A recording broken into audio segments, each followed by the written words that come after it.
This is Brandon with Fleet Feet, and today we are talking Brooks. And we're not just talking about one Brooks shoe, we're talking about two Brooks shoes. Today we're talking about the Brooks Ghost Max 2 and the Glycerin 21.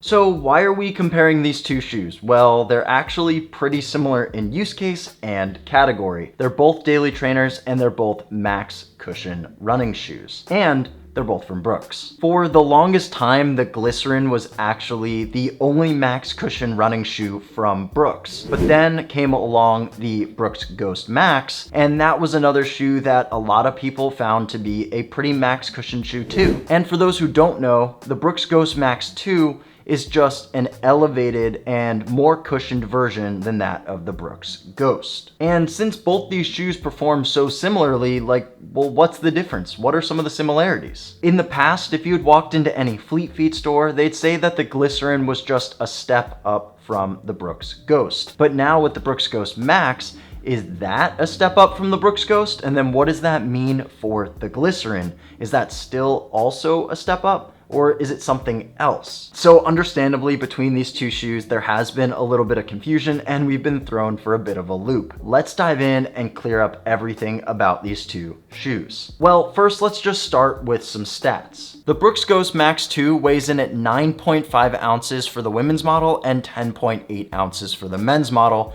while the Brooks Glycerin 21 comes in at 8.8 ounces or 9.8 ounces for the men's model, making the Glycerin actually a lighter shoe. The price of the Brooks Ghost Max 2 is $150, whereas the Brooks Glycerin 21 is $160, which is $10 more. And for the drop and stack, the Brooks Ghost Max 2 comes in at 6 millimeters for the drop, with 39 in the heel and 33 in the toe, making it a higher stack than that of the Brooks Glycerin, which is a 10 millimeter drop with 28 in the heel and 18 in the forefoot. Let's just start by breaking it down and kind of talking about why these shoes are similar and how. Well, both of these shoes actually share the same foam, which is DNA Loft V3, which is a nitrogen infused midsole. And what's exciting about the midsole foam of these two shoes is that the nitrogen infusion process actually makes it a lighter foam than that of EVA. Also, the price of these two shoes are pretty similar. While the Glycerin 21, it comes in at $10, a little bit higher,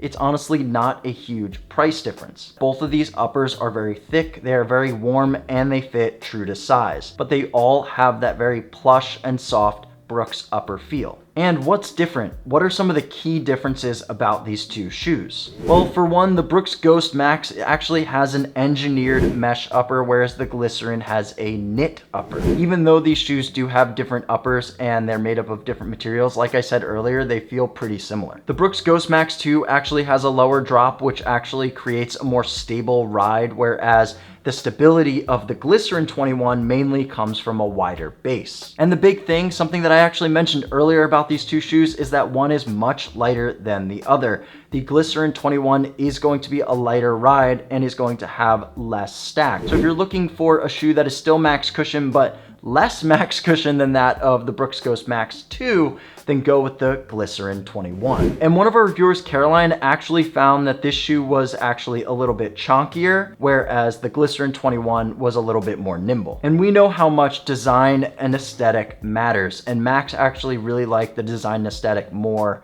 with the Brooks Ghost Max 2, and he wasn't really loving the Glycerin 21's look and feel as much. And between these two shoes, you're going to get an extra whole 10 millimeters of stack in the Brooks Ghost Max 2 versus the Glycerin 21. So which shoe is right for you? Well, with the Brooks Ghost Max 2, I would definitely pick this shoe if you're someone who prefers a lower heel to toe drop. And if you're someone who's looking for more cushioning, more stack, and more foam underfoot for those long run days or easy recovery days. I would definitely recommend the Brooks Glycerin 21 if you're looking for a lighter shoe, a shoe that's much more flexible and not as rigid as the Brooks Ghost Max, and if you're someone who prefers a higher heel to toe drop. But overall, these are both great shoes and they're going to be really nice max cushion options. Of course, this one's going to have a little bit more max cushion than this one, but they both have their pros and cons. And if you want to try on both of these shoes, you can go walk into your local Fleet Feet store and go try them on there or get them